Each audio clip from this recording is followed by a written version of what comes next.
저를 한번 따라서 해 주시겠습니까? 임마누엘. 우리가 잘 들어본, 여러 번 들어본 말이고 성탄절 때마다 많이 되뇌이는 네 글자 단어라고 생각합니다. 참 올 한 해 사회적으로, 가정적으로, 우리 국가적으로, 아니 전 세계적으로 참으로 어려운 일들이 많이 있었습니다.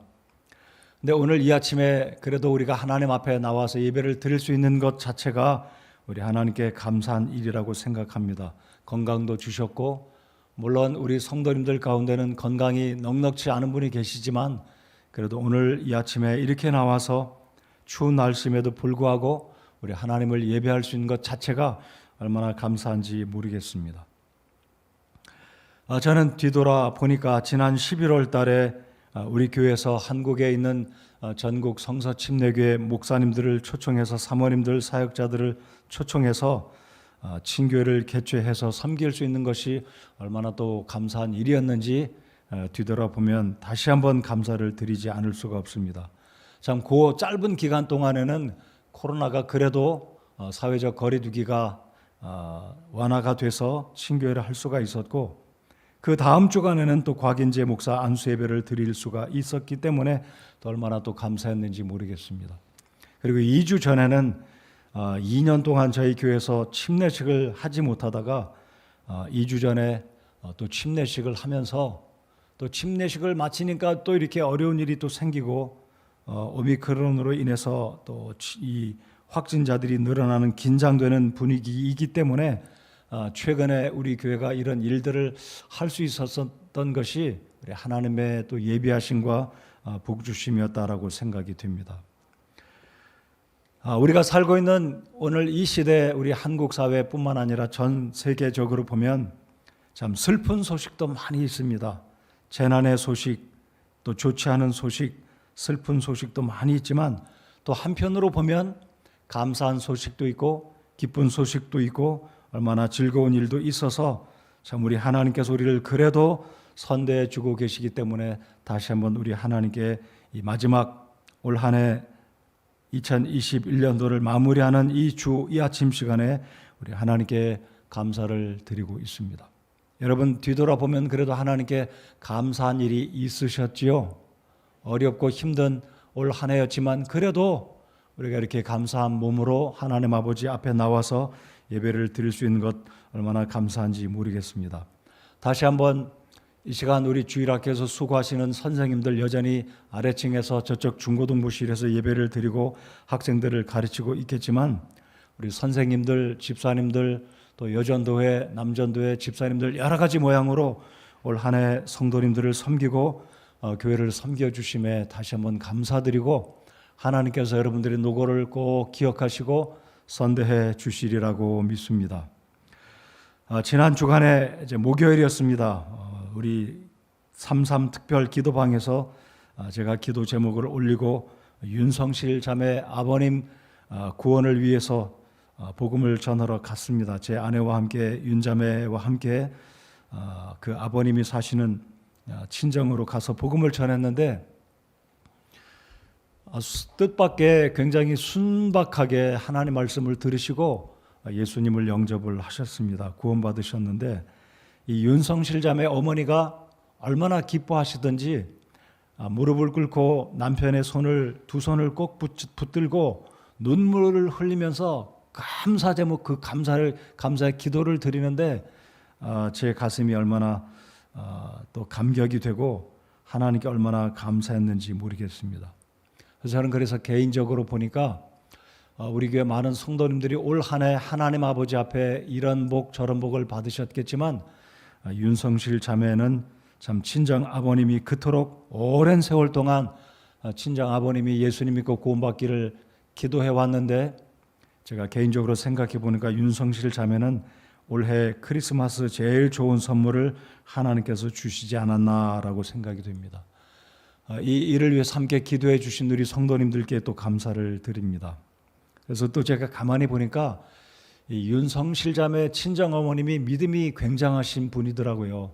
매일같이 새벽에 4시에 일어나서 새벽 기도를 가시고 남편의 구원을 위해서 기도하셨던 믿음의 어머님인데 윤성실 자매도 청년 때부터 우리 교회에서 주일학교 교사로 오랜 세월을 수고해 왔는데, 이제 그 딸이 이채원이죠. 우리 채원 자매가 이제 대학에 들어가서 지금 이제 또 주일학교 교사로 또 섬기고 있는데, 엄마의 뒤를 이어서 우리 교회를 섬기는 모습을 보니까 믿음의 이 어머니 할머니의 믿음을 이어받은 귀한 가정이 아닌가 생각이 듭니다. 오늘 아침에 우리 청년들이 특송을 할 때 채원이의 오빠 우리 동현 형제도 여기에 서서 특송을 했는데, 믿음의 가정을 또 하나님이 허락해 주셔서 얼마나 감사한지 모르겠습니다. 여러분, 크리스마스 우리는 성탄절 예배를 특별히 드리지는 않지만 예수님의 탄생을 오늘 읽은 이 말씀 23절을 다시 한번 보시겠습니다. 보라, 처녀가 아이를 베어 아들을 낳을 것이요 그들이 그의 이름을 임마누엘이라 하리라 하셨으니, 이것을 번역하면 우리와 함께 계시는 하나님이라는 뜻이라. 여러분이 임마누엘이라는 이 네 글자, 이 성탄 예수 그리스도의 오심을 알리는 이 네 글자, 짧은 글자이지만 이 소식은 온 세상의 모든 민족과 국가와 문화를 초월해서, 그리고 오늘 개개인들 모두에게, 우리 대한민국 사회에 이것은 한 사람, 한 교회, 한 가정만을 위한 복된 소식이 아니라 온 세상의 모든 사람들에게 하나님이 주시는 성탄의 가장 기쁜 메시지, 가장 복된 인류의 소망이며 기쁨이다라고 저는 믿습니다. 그래서 오늘 이 임마누엘 이 네 글자를 생각하면서 올 한 해 참으로 어렵고 힘든 일이 있었지만, 하나님은 여전히 이 어려움 가운데서도 이 시대에, 우리 대한민국 사회에, 아니 전 세계적으로 팬데믹의 이 어려움 가운데 있지만, 하나님은 여전히 2000년 전이나 오늘 이 시대, 오늘 이 아침에도 동일하게 우리와 함께 하시는 그 좋으신 하나님의 이 복된 소식을 함께 나누면서 다 함께 위로받고 힘을 얻고 새해를 맞이하는 오늘 2021년도 마지막 주일 이 아침의 말씀이 되기를 간절히 소원합니다. 여러분, 오늘 이 말씀에 읽었듯이 23절 하반절에 보면 임마누엘이라 하리라, 이 네 글자의 이름을 하나님 말씀이 새롭게 우리에게 또 알려주시고 있습니다. 이것을 번역하면 우리와 함께, 임마누, 우리와 함께 계시는 하나님, 엘 하면 하나님의 이름 아니겠습니까? 임마누, 우리와 함께 하시는 하나님. 다시 한번 옆에 사람에게 임마누엘 이 네 글자의 축복의 마음을 담아서 우리 옆에 사람에게 하나님의 위로와 이 복된 소식을 들려주시기 바랍니다. 임마누엘, 옆에 분에게 임마누엘 이야기해 주시기 바랍니다. 여러분, 우리 하나님께서 우리와 함께 하신다는 이 약속의 말씀, 이 네 글자의 의미를 여러분은 어떻게 생각하십니까? 하나님이 우리와 함께 하신다. 아니, 더 줄이면 나와 함께 하신다. 하나님은 한 번도 우리를 버리지 않으시고 떠나지 않으시고 잊지 않으시고 우리와 오늘 이 시대, 이 시간에도 함께하고 계신다. 여러분, 성경을 한 구절 열어서 우리 살펴보겠습니다. 신약성경 에베소서 2장 1절을 열어보시겠습니다. 신약성경 에베소서 2장 1절입니다.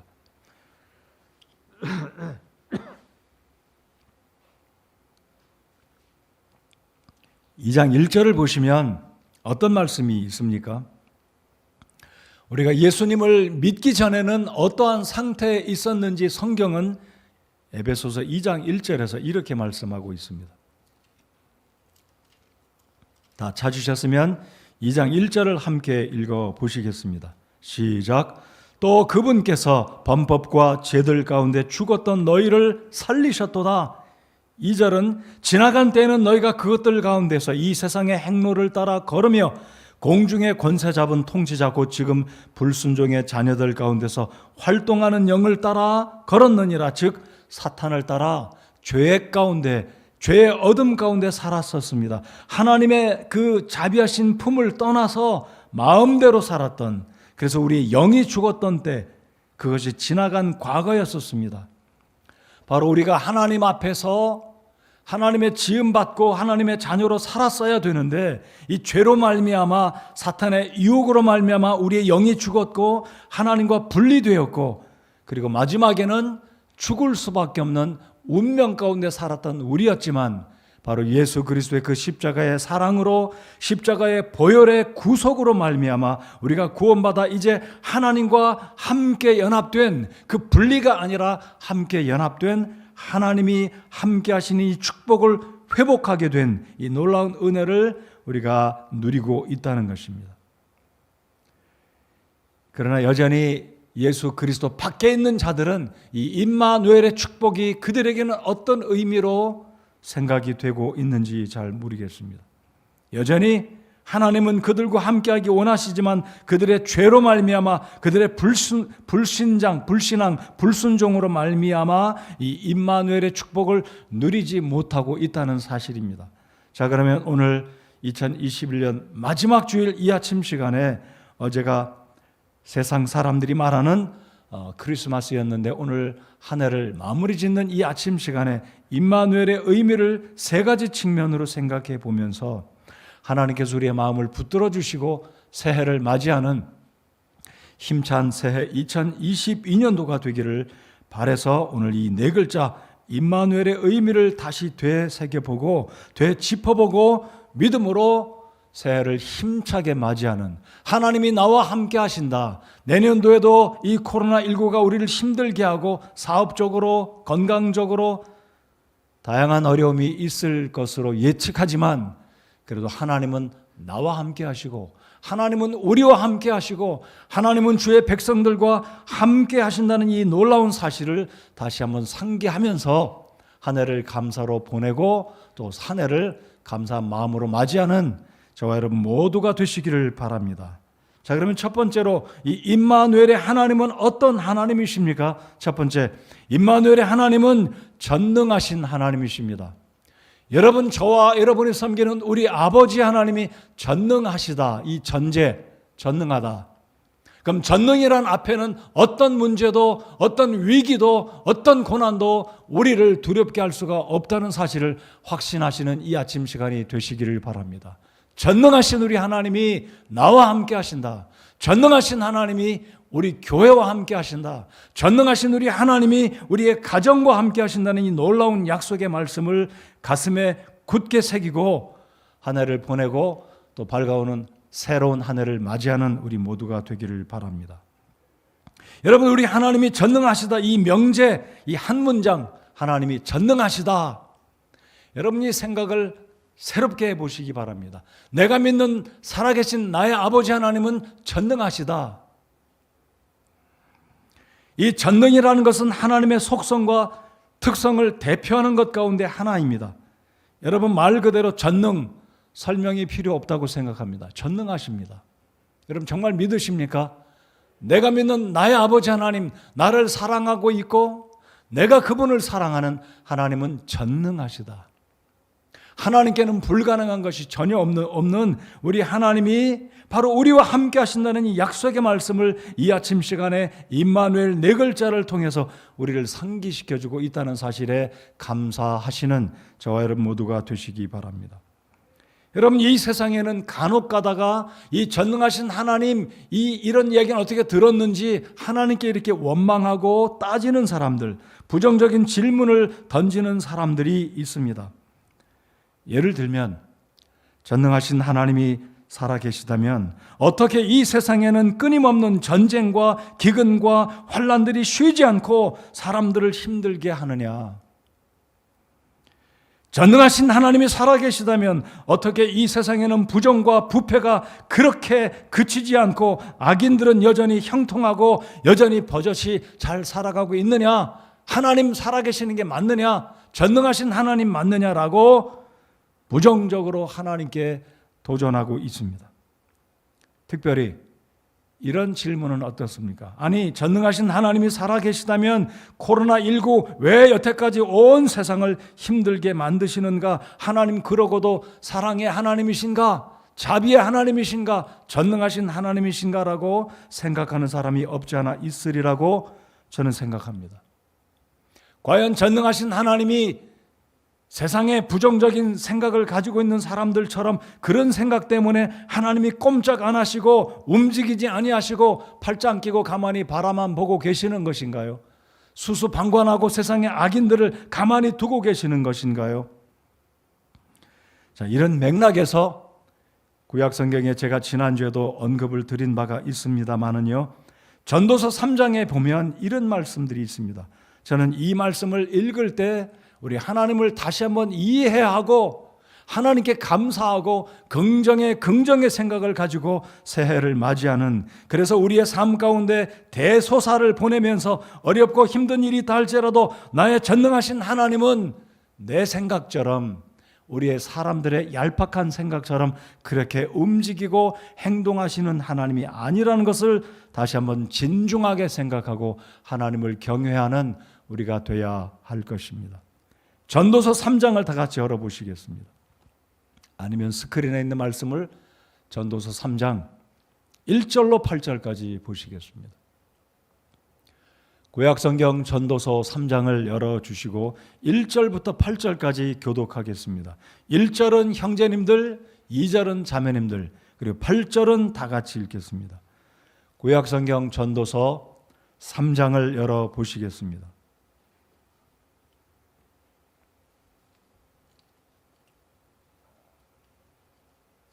조금 제가 더 기다려 보겠습니다.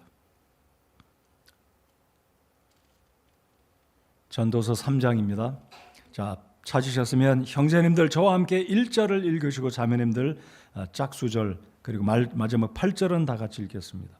자, 1절 형제님들 함께 읽겠습니다. 시작. 하늘 아래 모든 일에는 시기가 있고 모든 목적한 것에는 때가 있도다.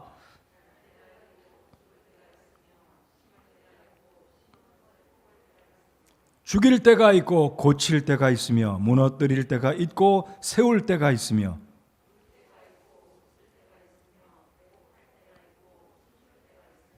돌들을 버릴 때가 있고 돌들을 함께 모을 때가 있으며 껴안을 때가 있고 껴안는 것을 금할 때가 있으며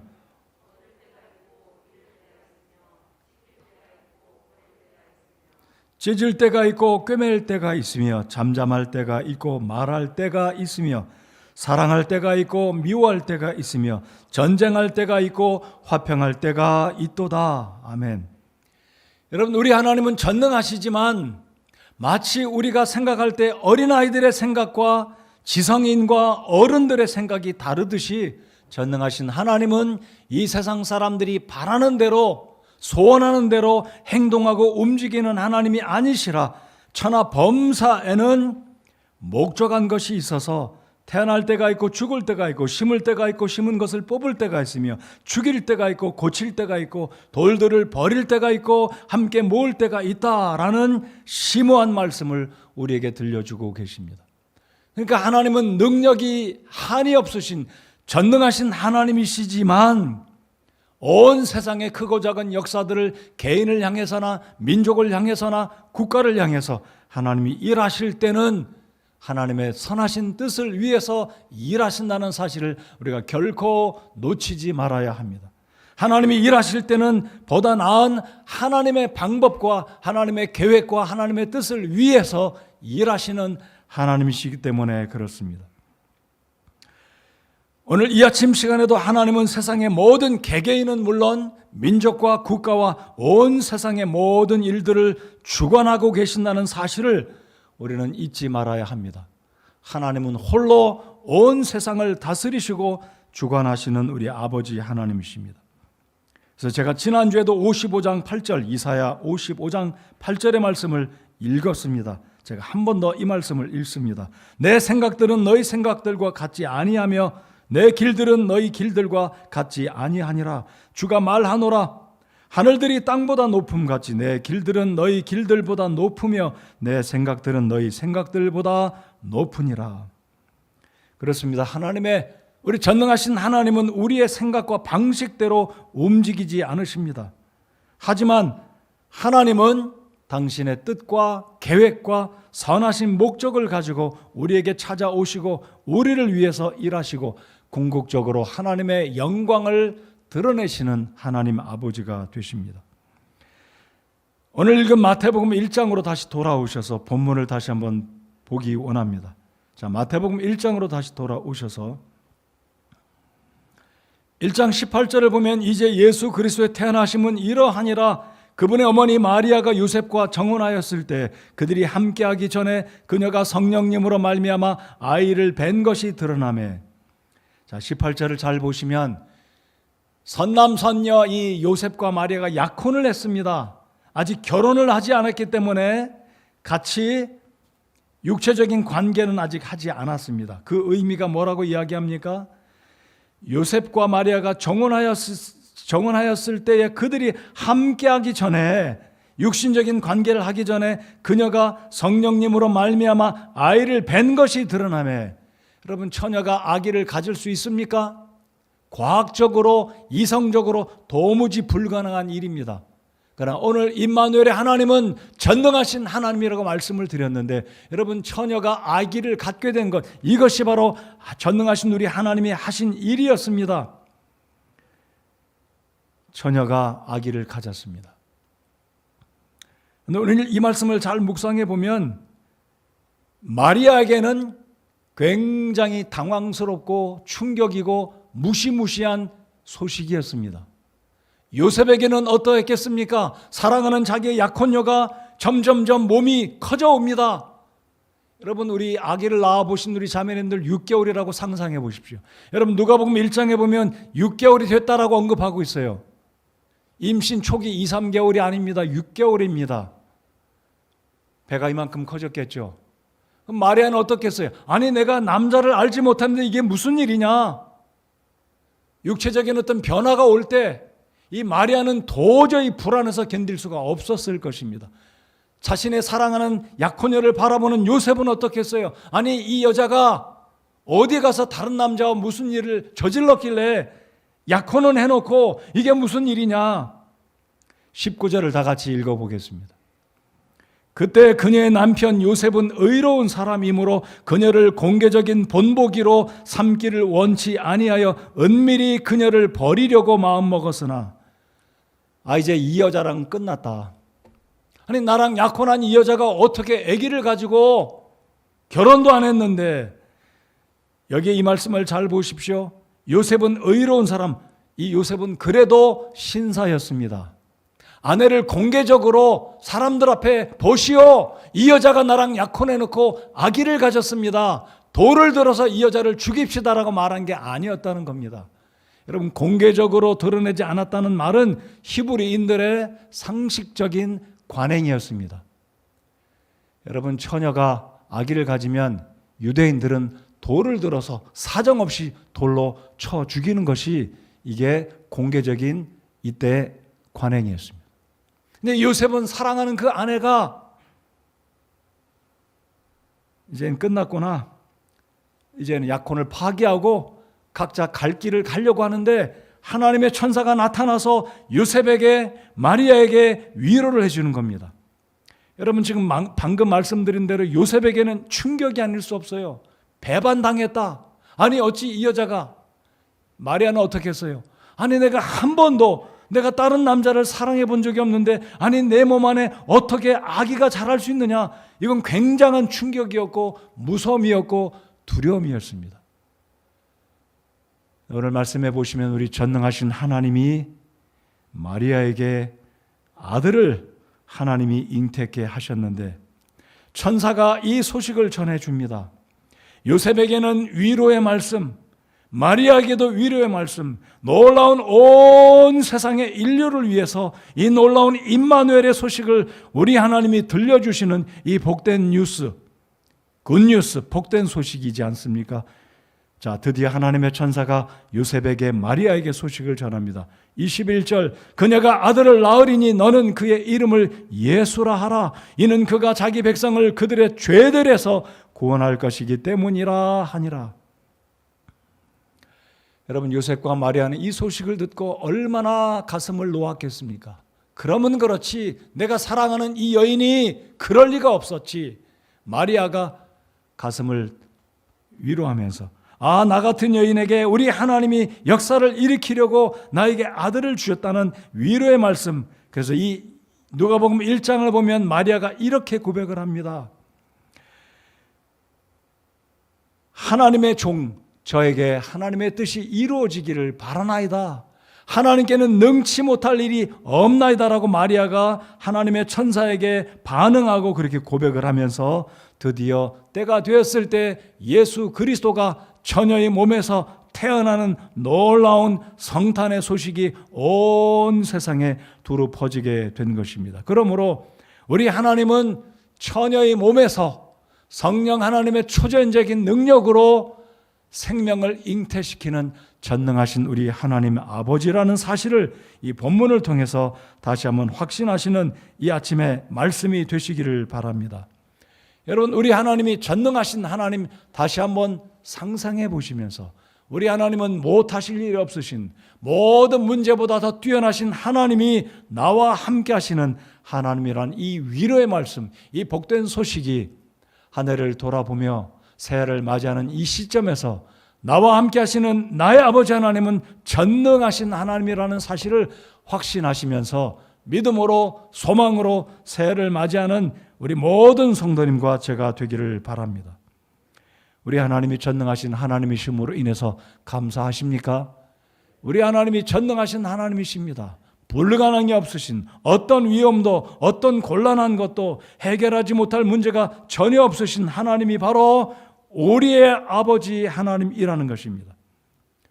근데 이 하나님은요, 2000년 전이나 지금이나 능력에 있어서 조금도 변화가 없는 동일한, 여러분 이거 생각해 보셨습니까? 하나님의 능력은 이전보다 더 커지지 않았고 이전의 능력보다 더 축소되지 않았습니다. 재미있는 말 아닙니까? 하나님의 능력은 축소된 적도 없고 확대돼서 하나님의 능력이 성장하지도 않습니다. 하나님의 능력은 본래가 완전하기 때문에 그런 줄을 믿습니다. 여러분 믿으시면 아멘 해보실까요? 여러분 하나님의 능력은요 줄어들지도 않고 개발돼서 디벨롭도 돼서 더 성장하고 더 막강한 힘으로 자라날 필요가 없는 본래 그대로가 하나님의 능력은 변함이 없는 완벽한 전능하신 하나님 되심을 찬양하고 감사를 드립니다. 바로 그 하나님이 지난 2000년 전에도 능력으로 일하셨고 역사하셨다면 우리의 삶 가운데 올해도 우리를 지켜주신 그 하나님이라면 내년도에도 비록 우리의 주변에는 이런저런 어려움이 여전히 산재할 것이지만 그 전능하신 하나님이 마리아와 요셉에게 나타나서 그들의 두려움의 문제, 불안한 문제, 불쾌한 문제, 이 모든 문제들을 해결해 주시고 온 세상을 구원할, 죄 가운데서 우리를 구원하실 메시아를 이 땅에 보내주신 전능하신 하나님이 우리와 함께 하신다는 사실이 우리에게 큰 위로와 기쁨과 기대가 되는 이 아침의 메시지가 되기를 저는 참으로 소원합니다.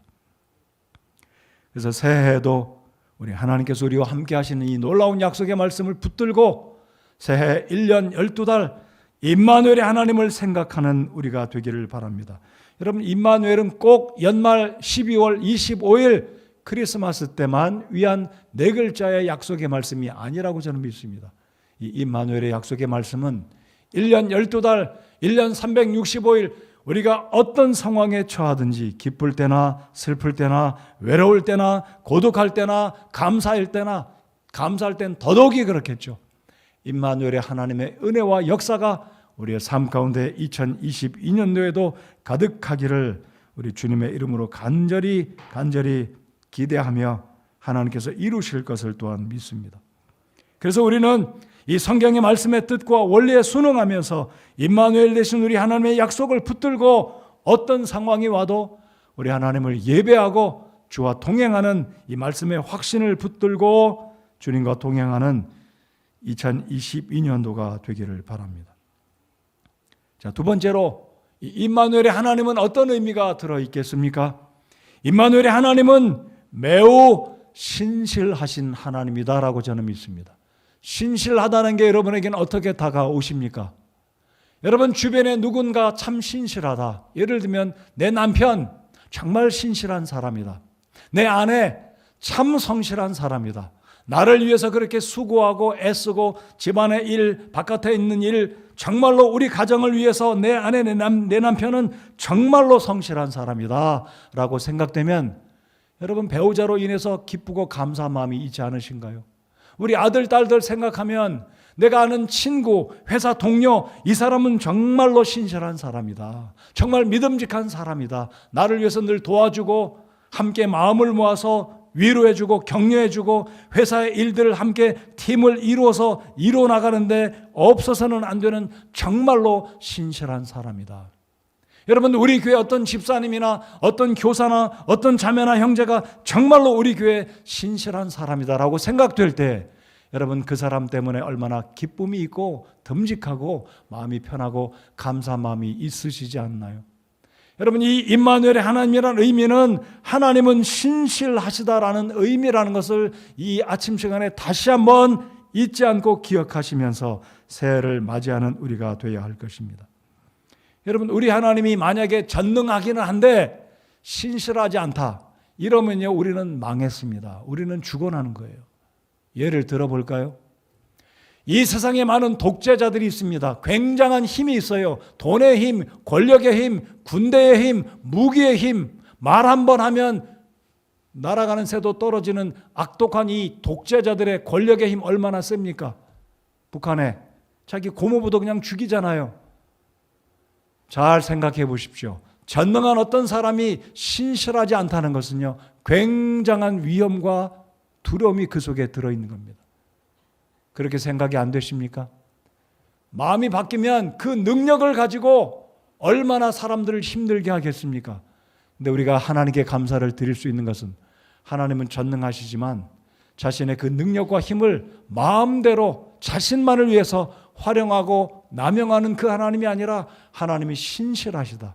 그래서 자신의 능력을 사용할 때는 바르게 약속한 대로 하나님이 말씀하신 그대로를 이행하시는 참 좋으신 분이 임마누엘 우리 하나님이라는 사실을 확신하시는 우리 모두가 되어야 할 것입니다. 여러분, 이 임마누엘의 약속은 구약성경 이사야 7장 14절에 언급된 구절입니다. 그러니까 요셉과 이 마리아가 태어나기 700년 전에 구약시대 이사야라는 선지자가 예언한 말씀입니다. 우리 한번 찾아볼까요? 어떤 성도님들이 성경을 펴서 이사야를 지금 7장을 펴시는 것 같은데 우리 한번 다 같이 이사야 7장을 열어보겠습니다. 이사야 선지자가 이 구절을 예언했습니다. 이사야 7장 14절. 구약성경 절반쯤 피면, 성경의 절반쯤 열어보시면 이사야서가 나올 겁니다. 7장 14절 844쪽입니다.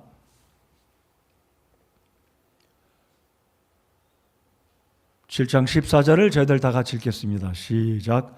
그러므로 주께서 친히 한 표적을 너희에게 주시리라. 보라, 처녀가 수태하여 아들을 낳고 그의 이름을 임마누엘이라 하리라.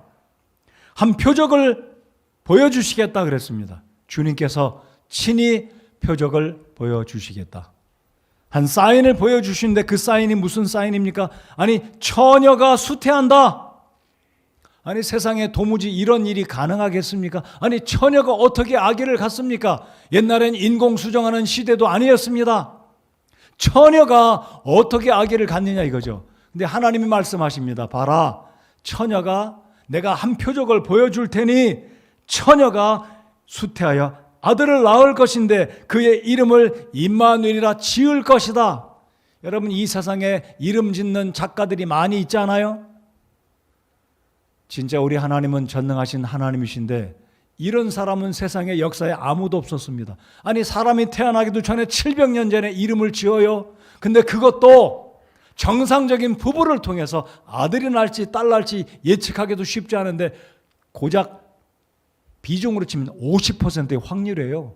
아들 날지 딸 날지 누가 알아요? 확률적으로도 50%. 근데 여기 확률은 0입니다. 0.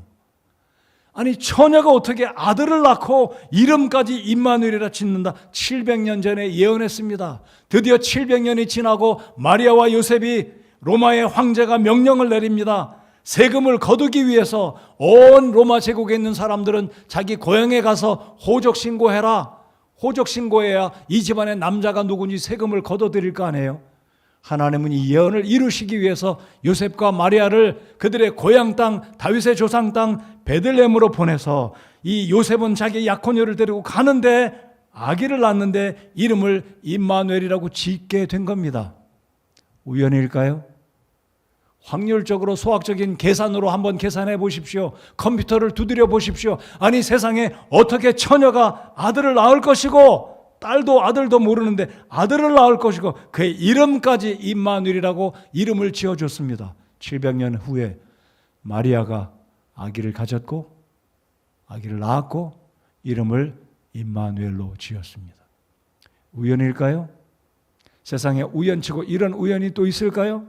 이 의미는 우리 하나님은 전능하신 하나님이실 뿐만 아니라 약속하신 그대로 내가 한 표적을 너희에게 주시리라. 너희에게 이 표적은 이스라엘에게만 주신 것이 아니요 오늘 이 시대에 어려운 때를 살아가는 우리들로 하여금 하나님이 얼마나 위대하시고 얼마나 신실하신 하나님이신지 표적을 보여주시겠다라고 하나님 스스로가 우리에게 성경을 통해서 말씀하고 있다는 사실입니다.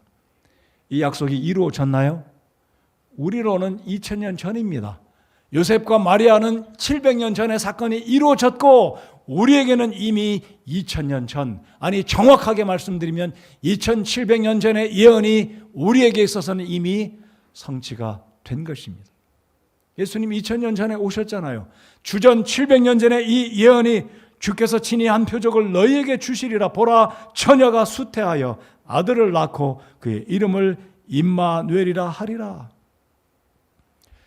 그래서 예수님의 성탄은 우리 모두에게 진짜 엄청난 메시지, 임마누엘 이 네 글자 속에는 전능하신 하나님이 약속을 이루셨고 그분의 약속은 거짓말이나 변개가 아니라 정확하게 당신이 하신 약속은 정확하게 성취하시는, 시간의 문제도 아니요 남녀의 구분의 문제도 아니요 이름 네 글자 임마누엘 그대로 예수님의 이름을 임마누엘로 짓게 된 하나님의 약속이 정확하게 이루어진 사실을 우리가 보지 않을 수가 없는 것입니다.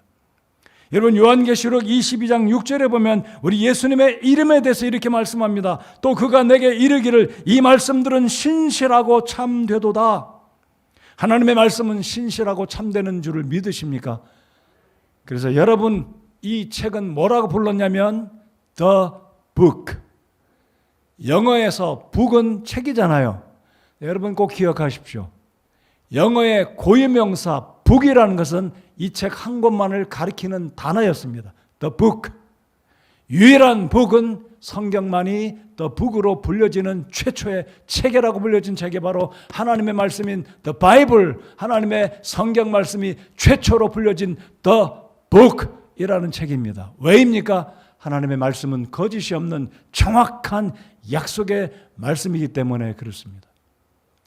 그래서 우리 예수님 임마누엘의 의미는 우리 하나님이 얼마나 전능하신가를 말씀해 주실 뿐만이 아니라 하나님은 약속하신 그대로 그 예언의 말씀을 정확한 때에 정확하게 임마누엘이라고 예수님의 이름을 지어 주셨습니다. 다시 한번 여러분을 상기시켜 드리기 원합니다. 임마누엘의 뜻이 무엇이라고요? 임마누, 우리와 함께. 누가 우리와 함께 한다고요? God with us.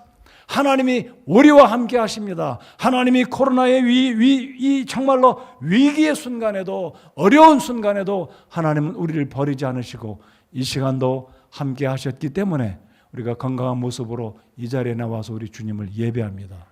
우리 주님을 찬양합니다.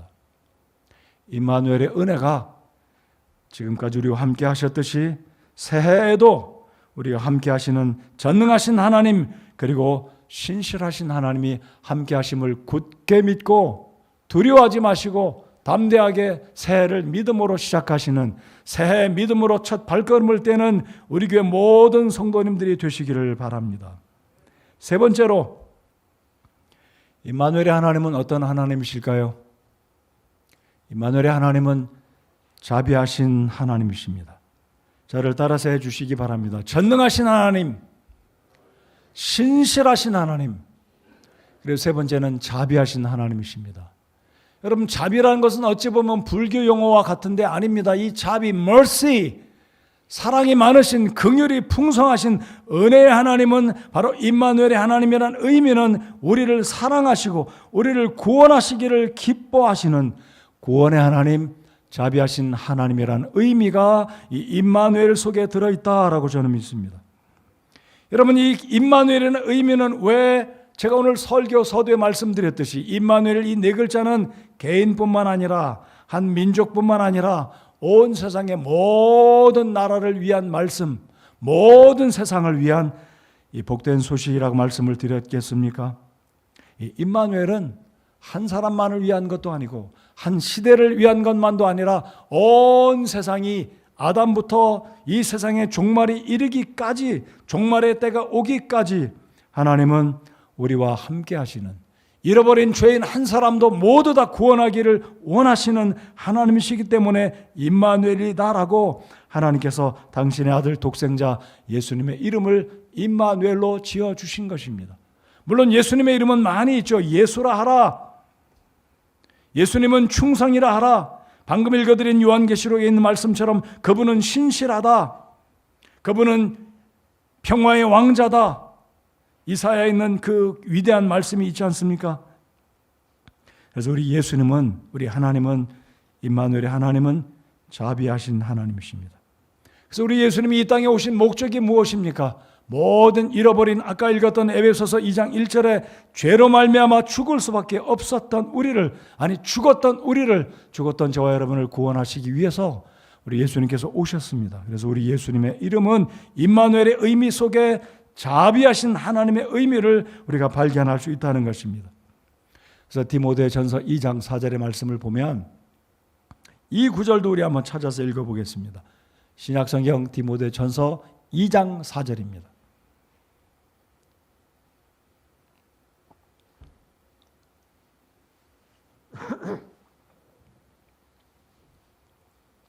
디모데전서 2장 4절, 혹시 아직까지 내가 정말로 죄 용서받고 구원받지 못했다고 생각이 드시는 분은 이 말씀을 읽고 깨닫고, 하나님은 이 세상의 모든 죄인들일지라도, 흉악한 사람일지라도 모두 구원하기를 기뻐하는 하나님이시구나, 하나님이야말로 정말로 자비로우신 분이시구나라고 새롭게 인지되어지기를 바랍니다.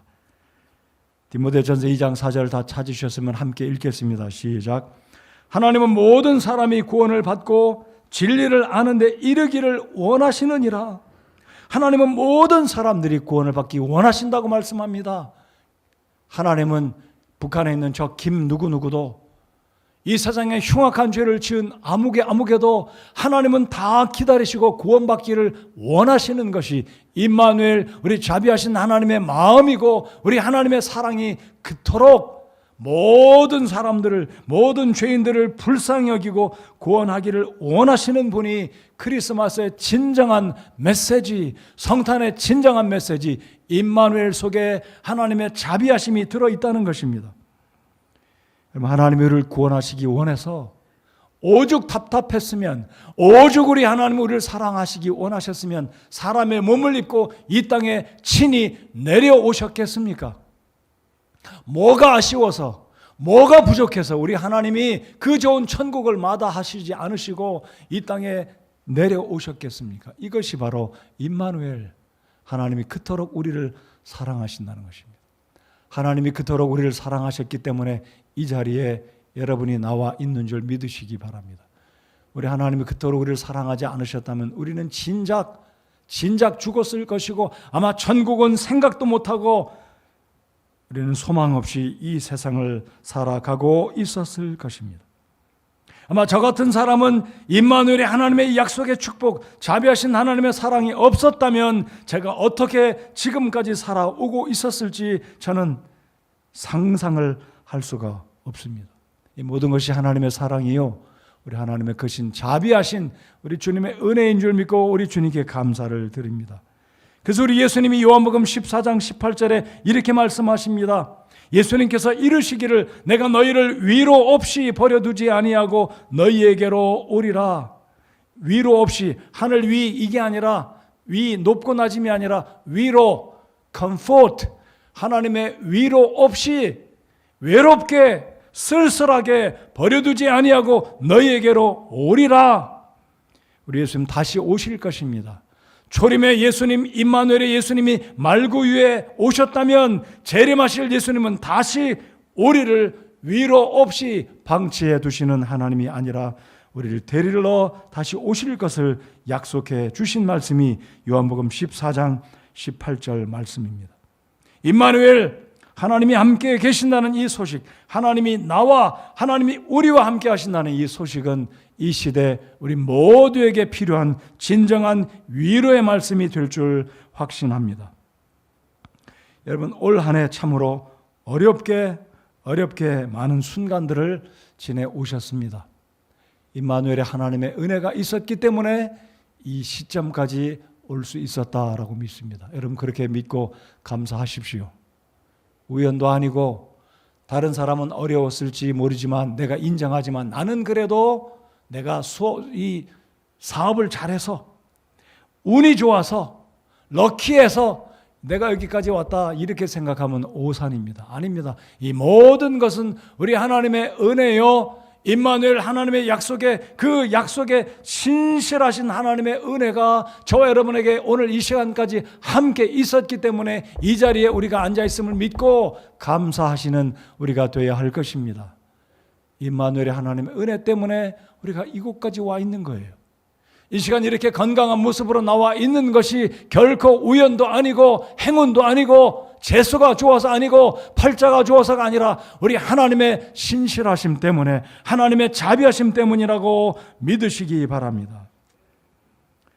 사랑하는 우리 교회 성도 여러분들, 오늘 이 아침 올해 마지막 주일 예배를 드리면서 나의 당면한 여러 가지 여건과 필요를 나보다 나를 더 잘 아시는 임마누엘의 하나님의 그 능력, 그 신실하심, 그 자비하심과 사랑 때문에 이 자리에 나와 있음을 생각하며 지나간 12달, 지난 1년 정말 고비고비 어려운 순간들이 있었지만 그래도 이렇게 앉아서 하나님께 건강한 모습으로 사랑하는 성도들과 함께 예배를 드릴 수 있는 것, 임마누엘의 하나님의 은혜인 줄 믿고 감사를 더 넘치게 드리는 우리가 되어야 할 것입니다. 말씀의 결론입니다. 이 임마누엘의 축복은 다시 강조하고 싶습니다. 꼭 연말에만, 성탄절 때만 외치는 상투적인, 사람들에게 전달하고자 하는 크리스마스의 짧은 연합장이나 카드에 들어가는 말이 아니라 1년 12달, 1년 365일, 아니 우리가 살아서 숨을 쉬고 마지막 하나님이 나를 데려가시는 그 순간까지 하나님 나와 함께 하신다는 약속의 말씀인 줄을 믿으시고 내 일생을 하나님께 온전히 맡겨드리고 그 전능하신 하나님, 신실하신 하나님, 그 자비하신 하나님께 내 삶을, 내 가정을, 내 자녀와 내 부모를, 우리 교회를, 이 나라를 온전히 하나님께 맡겨드리는 그 하나님의 능력에, 그 하나님의 신실하심 가운데, 그 하나님의 무한하신 사랑 가운데 내 인생과 내 삶을 온전히 맡겨드리는 믿음으로 살아가는 우리가 되어야 할 것입니다. 오늘 임마누엘의 이 약속의 이 말씀을 다시 한번 생각하며 우리 하나님은 저와 여러분이 상상할 수 있는, 우리가 예측할 수 있는 어떤 측량 가능한, 비교할 수 없이 좋으신 그것보다 더 뛰어난, 더 한량없이 능력에 그리고 신실하신 그 사랑과 자비로 우리를 챙겨주시고 우리를 보듬어 안아주시고 우리를 격려해 주시고 필요를 채워주시고 우리와 함께 하시는 살아계신 주님이 우리와 오늘 이 아침 시간도 함께 하실 것이고 이 밤에도 그럴 것이고 내일 아침에도 그럴 것이고 2022년도 새로운 한 해가 시작되는 그 순간에도 우리 주님 임마누엘의 하나님이 저와 여러분과 함께 하심을 믿고 감사함으로 용감하게 담대하게 새해를 맞이하는 힘찬 여러분과 저의 새로운 한 해와 이 연말이 되기를 간절히 기대하며 이 말씀으로 어려움을 겪고 이곳까지 이 시간까지 나오신 여러분들 다시 한번 이 말씀이 여러분들을 붙들어 주시고 하나님께서 우리와 함께 하신다는 이 약속이 우리의 마음속에 큰 기쁨과 힘이 되고 하나님을 향한 기대감의 이 약속의 말씀이 되기를 간절히 소원합니다. 이 시간 기도하겠습니다.